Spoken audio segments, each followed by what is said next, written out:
Alright, episodes 2, 3 and 4 of AHS Asylum. So, if you wanted a short version of this review, I would just use one word to summarize everything. And I would just describe these 3 episodes as crazy. So if you want your short review, there you go, crazy. That's basically the one way to describe it.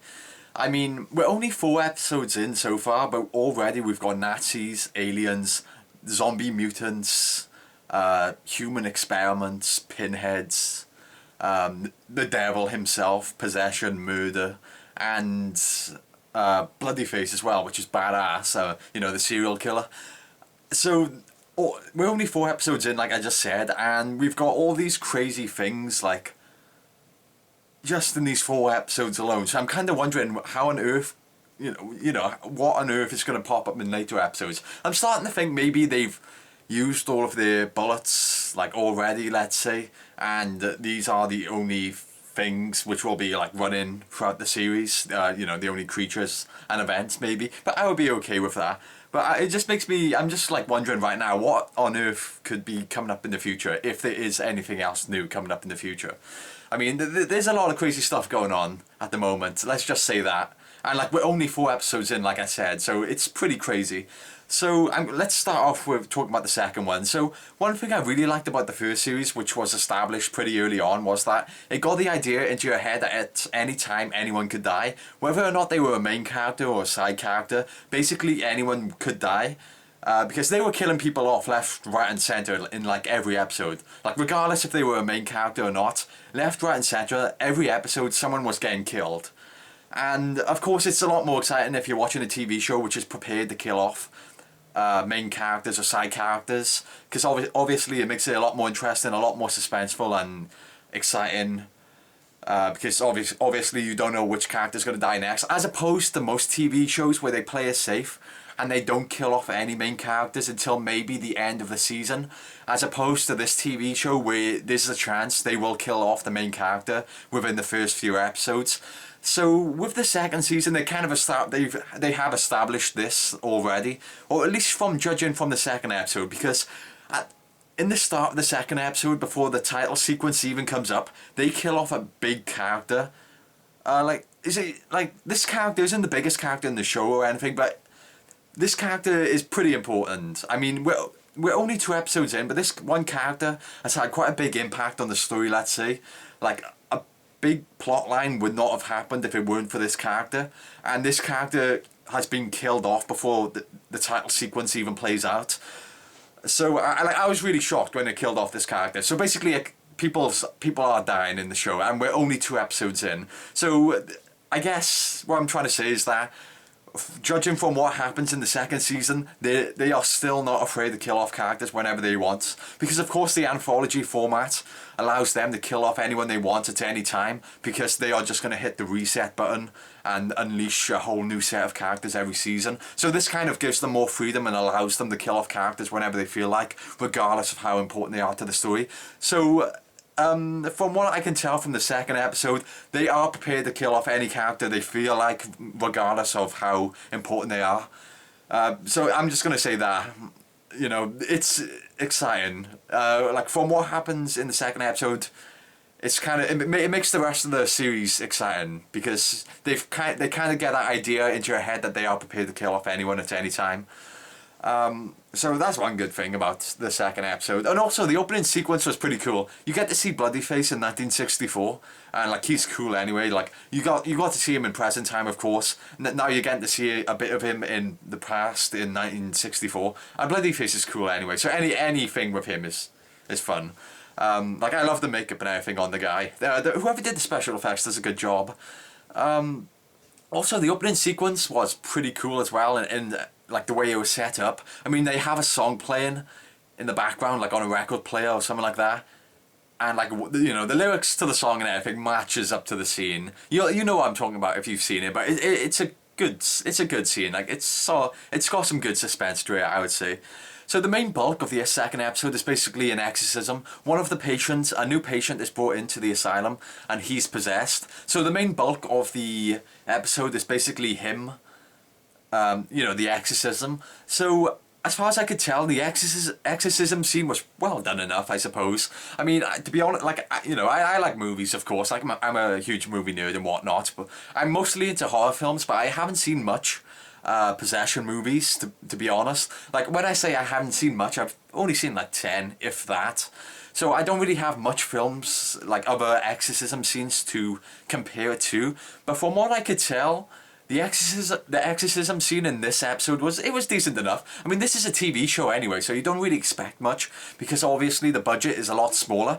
But for a TV show, the exorcism scene was actually pretty decent. I mean, there's not so much like flashy effects or anything. I mean, you get a little, one or two things, like a guy gets flung against the wall. But for the exorcism scene, it's mainly the demon kind of taunting people, like verbally taunting people. But from what they do with the like taunting stuff, like verbally, it's pretty good. Like the demon's voice sounds really awesome. Like I really like the voice. Like when he says, "You're boring the hell out of me," the way his voice becomes like really distorted. It sounds really cool. So they do a good job with the demon's voice, and of course, it serves as a device, like as a means for us, the audience, to learn Sister Jude's backstory. So like the whole exorcism scene, it also serves as a way for us to learn more about the characters, and they also hint at Zachary Quinto's character. Was it Dr. Fredson? Of course, Zachary Quinto finally appears in this episode. Like, he didn't appear in the first episode, but he appears in this one. Like, everyone was waiting for him to appear because he was billed as one of the main characters, and he is one of the main characters. So he didn't appear in the first episode, but he appears in this one. So he's introduced as the psychiatrist. Yeah, I pronounced that right. I was kind of worried about pronouncing that. But yeah, so Dr. Fredson, he's the psychiatrist. He's sent in to examine Kit to see, to determine whether or not he is sane, and whether or not he gets sent to the execution chamber or he gets to stay in the asylum. But he's a fun character. Like, you don't get to learn much about him in episode 2, but it becomes apparent, the deal with his character. I'm not going to say anything because of spoilers, but once you've seen the third episode, it becomes pretty obvious what's up with the character. Like, they kind of keep him up in the dark, but you can figure out what is going on with him. But of course, it's a huge spoiler, so I'm not saying anything. I'll leave that until later. I'll talk about that a bit later, like later on, because it is a big spoiler. So the possession scene was, it was pretty good for a TV show as far as I could tell. One thing I was kind of disappointed by was Sister Jude's backstory. So we learn a little bit about her backstory, and I don't know, it's kind of cliche. Like, it's relatively interesting, I guess, but it's pretty cliche. It's the sort of thing we've seen before so many times. So this is like the millionth time you've seen this kind of backstory. Like, this is, it's a tragic character, but why the character is tragic, it's pretty generic. Like, I wasn't a fan of her backstory. It's just really cliche, really generic. You've seen it a lot of times before, so I wasn't too impressed with Sister Jude's backstory. But hey, maybe in the future episodes there's more to her backstory. I certainly hope so. I'm just saying, I wasn't impressed with her backstory. James Cromwell, he's pretty awesome. He's quickly becoming my favourite I'll talk about him a bit later when I talk about episode 3. Okay, got interrupted there. So the next thing I want to talk about is the game-changing moments. One thing I really liked about the first series was basically that it doesn't drag out any plot points. Like, plot points which you think they're going to drag on for the whole entire series, or for like 7 episodes or half the series and whatnot, turn out to only be 1 episode deals. They'll drag a certain plot point which could sustain a whole entire series. They'll just drag the plot point on for 1 or 2 episodes, and then they will just kill it off completely from that point. So that's one thing I really liked about the first series. There's constantly like new storylines being thrown at you every second. Like, there's characters getting killed off left, right and centre, like I said before. There's new twists and revelations like every single episode. Like, not even every episode, but every scene there's something like, happening which kind of makes your jaw drop, or kind of catches your attention because you're shocked at how fast the show's moving on. The second season seems to be following suit. I mean, quite a lot of stuff happens in the second episode, and by the end of it, characters' personalities and motivations have been completely changed.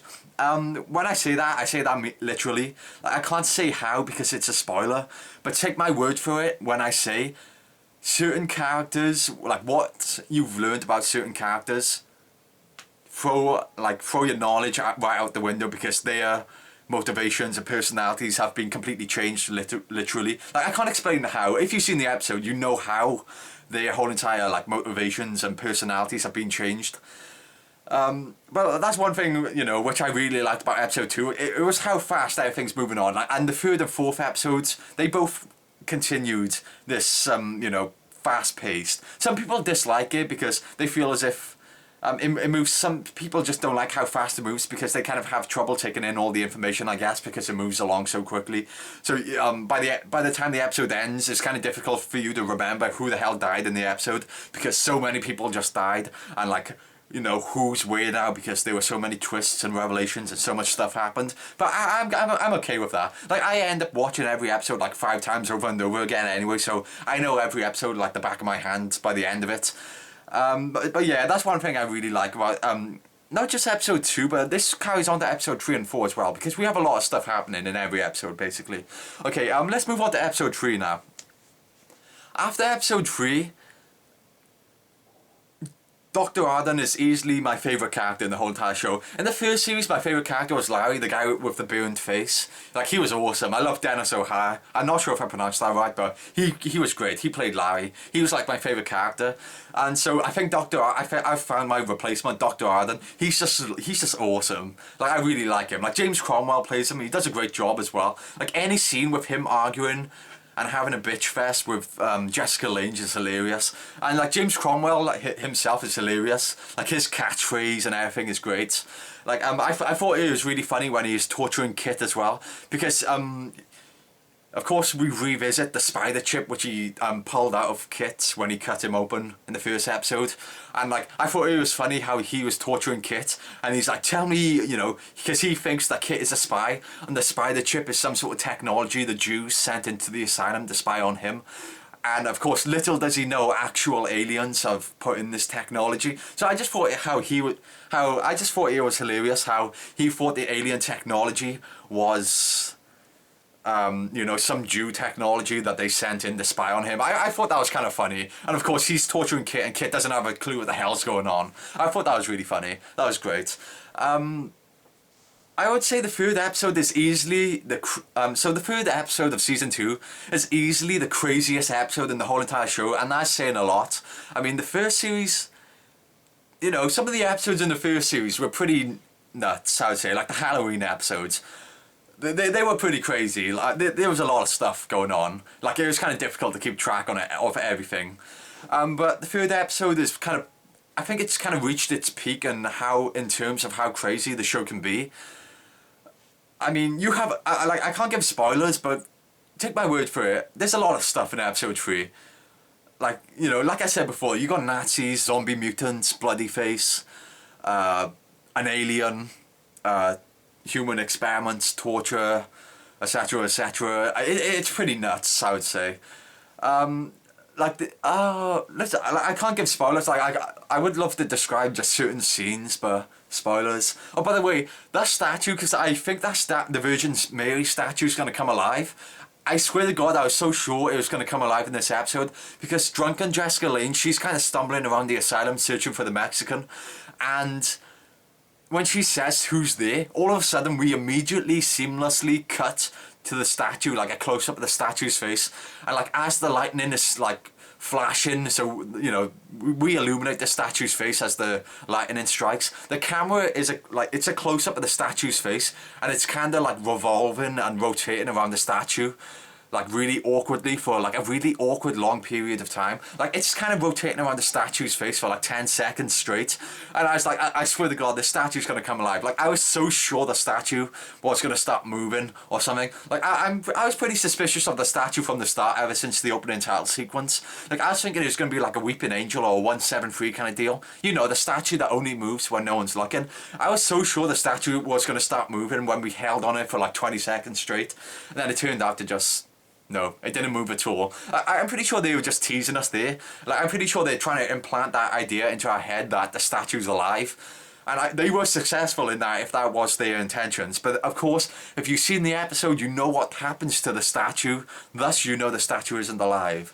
So I was kind of disappointed in that. I want to see the statue come alive, you know. I've always wanted to see a statue in a movie or a TV show, you know, snapping necks, like on screen. Like the Weeping Angels in Doctor Who snapped necks, but you never saw it, you know. But I would love to see a TV show or a, you know, a horror film have a neck snapping statue and we get to see all of the gory action. I would love to see a movie or TV show do that. And I was thinking American Horror Story was our chance to see this sort of stuff. But the statue, well, if you've seen the episode, you know what happens to the statue, so I guess it isn't alive anymore. I was kind of disappointed there. I was like getting really excited thinking it was going to start moving.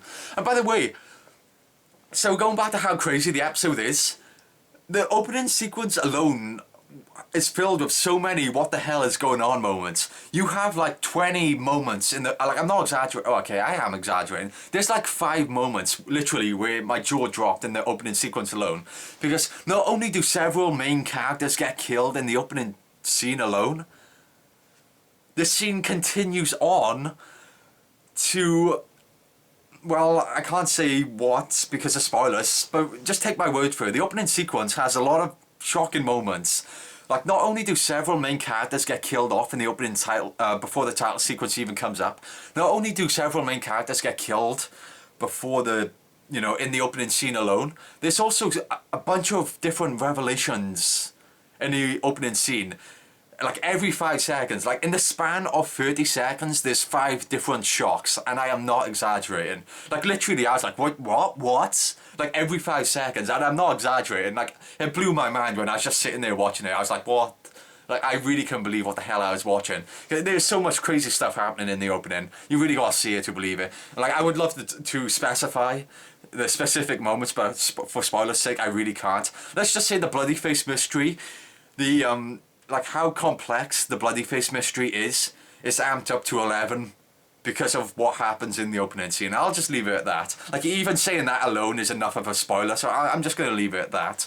But the opening sequence was, the opening scene was crazy. Just wow. So several creatures appear in this episode. It's not really a spoiler, but let's just say the 3rd episode establishes the aliens are real. Like in the 1st episode, it's kind of left up to your imagination. Well, not to your imagination, but up to you to decide whether or not the aliens are real. Like a lot of people believe that the aliens were in Kit's imagination, and some people went on to believe that Dr Arden hallucinated the spider chip. Like to me, that was a dead giveaway. The aliens were real, but a lot of people were just bringing up these theories that he hallucinated the spider chip. I was just like, no, that doesn't make sense. But the 3rd episode clearly establishes the aliens are real. That's kind of that's a little bit of a spoiler, I guess. Hopefully I didn't piss off anyone there. But yeah, it establishes the aliens are real, and not a bit of a spoiler, but you see an alien in the episode. You do actually see the alien.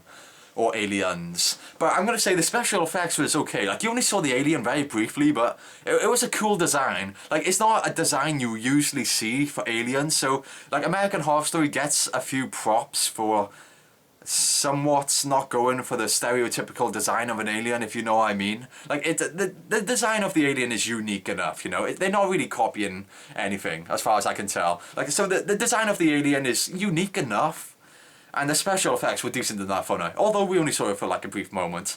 Again, we also see another creature in the episode. I'm not going to say what the creature is. I mean, there's a lot of, like I said, there's a lot of crazy shit going on in this show. There's a lot of different creatures and stuff. But the special effects on the other creatures you see, they're pretty cool as well. There's some good, I'm just saying, there's good special effects in this show. Give them props for that. I've got to give them props. I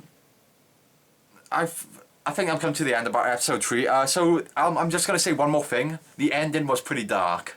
It was pretty twisted. Like The Walking Dead did. Basically, there's a mutilation at the end of this episode. A mutilation is inflicted upon a certain character at the end of the episode.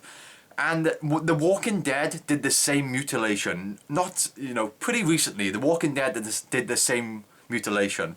But as while American Horror Story shows the aftermath of the mutilation as opposed to showing the actual mutilation, as opposed to The Walking Dead where it kind of showed you the mutilation. Like they did pussy out by like cutting away and you didn't really see it. Like you saw it a little bit, but for the most part they kept cutting away. But with American Horror Story, they kind of only showed you the aftermath of it. But I felt as if American Horror Story did this mutilation, like it was a lot more impactful in American Horror Story than what it was in The Walking Dead, simply because of the character's reaction and everything. Like the actors in the scene do a great job, and you do feel bad for the character that it happens to. Like I genuinely felt bad for the character, and you're just thinking, oh, okay, you know, that character is screwed. No way are they gonna last much longer. So it basically ends on a cliffhanger with a character receiving a pretty gruesome mutilation. And it's pretty dark, it's pretty twisted. Like the mutilation alone, you see it often in films and TV shows in general anyway. You see, but it's the way it's done is why it's so dark, and the way the characters react to it is why it's so well done. So I gotta give them props to a pretty twisted ending. Like that really got me.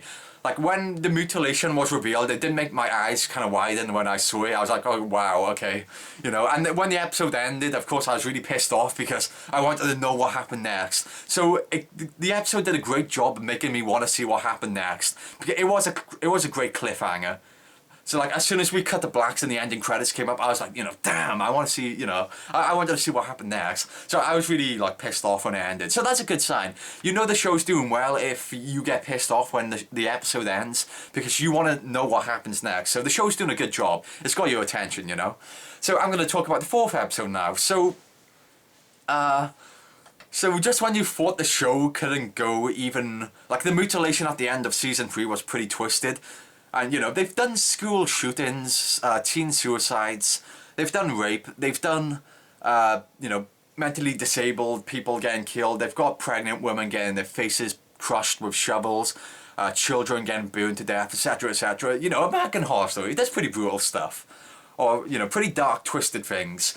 And they are up in the ante here with what they do in this episode, the 4th episode.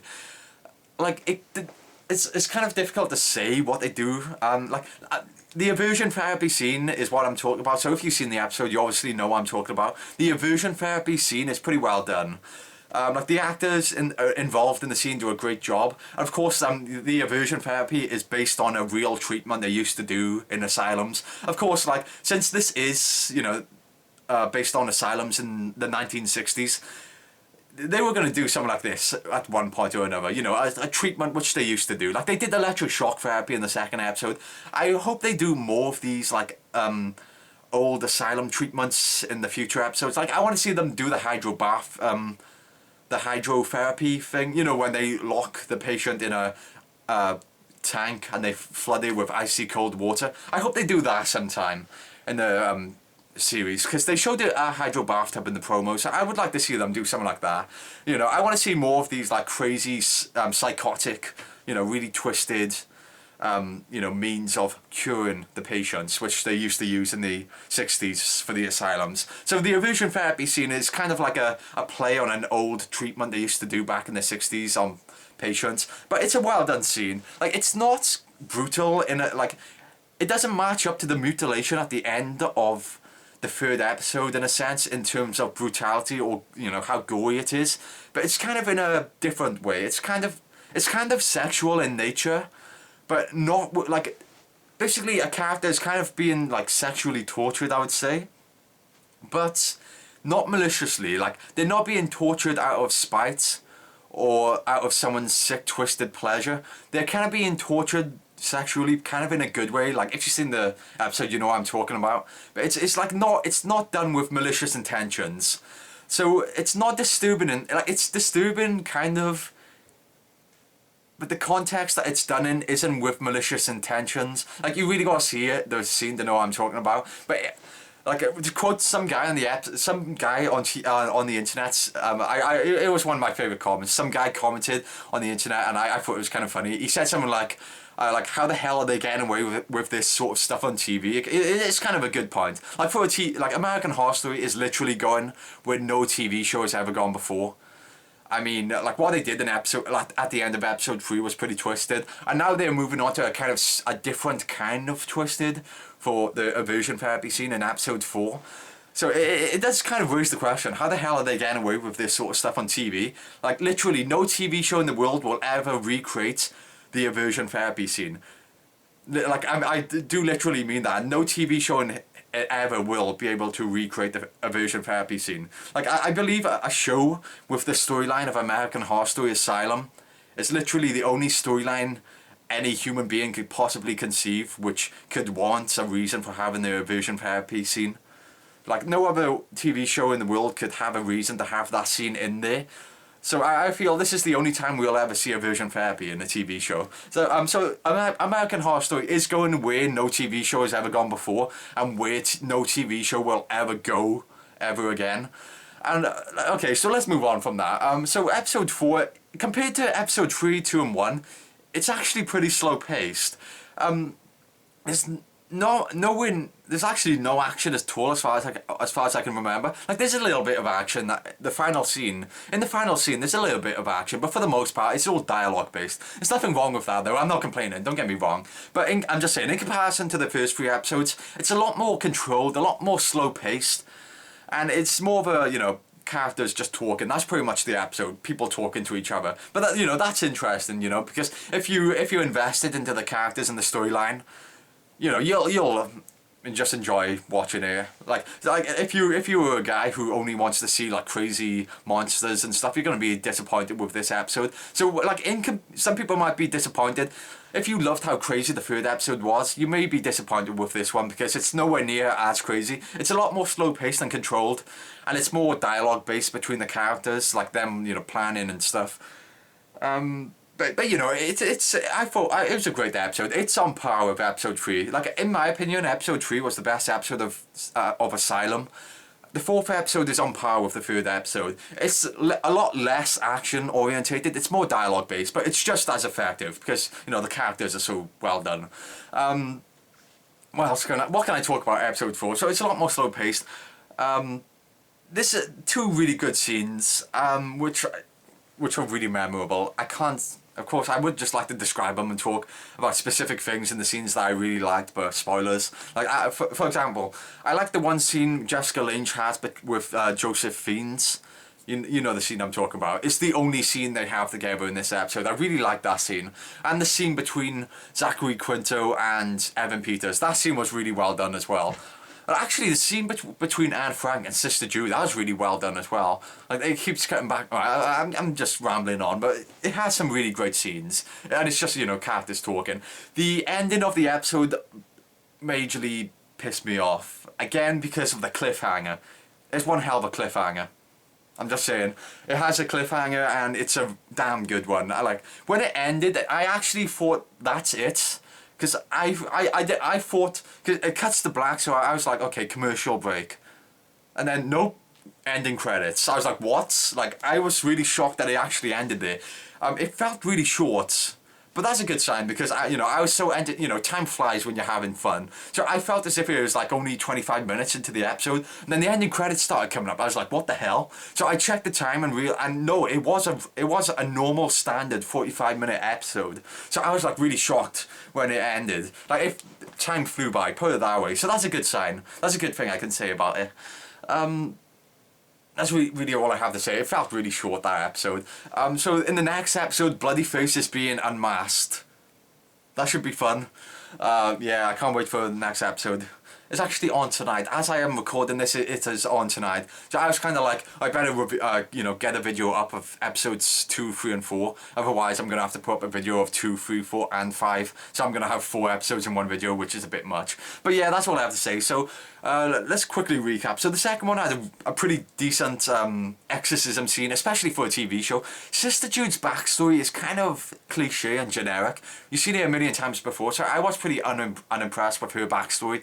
All the acting's fine. The demon's voice was pretty cool. I really liked that. Characters are getting killed off in every single one of these episodes. Characters are getting killed, so they are establishing the idea that they are prepared to kill off anyone at any time, which makes the series a lot more exciting and suspenseful because you can feel, feel danger for each character. Like, you know, in TV shows, a lot of TV shows, they play it safe. Doctor Who's a good example, and you know the characters aren't going to die. Like, they are only going to kill the character if it's the end of the season. They are no way, like, you know when a show's playing it safe, and you for the most part, you can tell when they are going to kill off characters. But American Horror Story is one of few TV shows where you can't predict when a character is going to die. Whether or not they are a main character or not, they may die at any time. Like, there's a certain character. I'm going to make a separate video for a few theories on what I think is going to happen in the next few episodes. But there's a certain character which I can guarantee is going to die in the next episode. Literally, in episode 5, one of the main characters is going to die.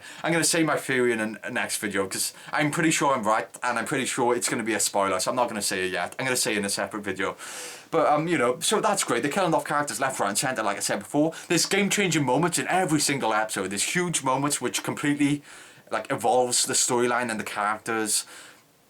There's some great moments in every single episode. It's just really awesome overall. It's really crazy. Even if you think the characters and the story is over the top and you just don't like the story or the characters, you will still enjoy the hell out of the show because of how crazy and entertaining it is. And also, it has some genuinely dark and twisted moments.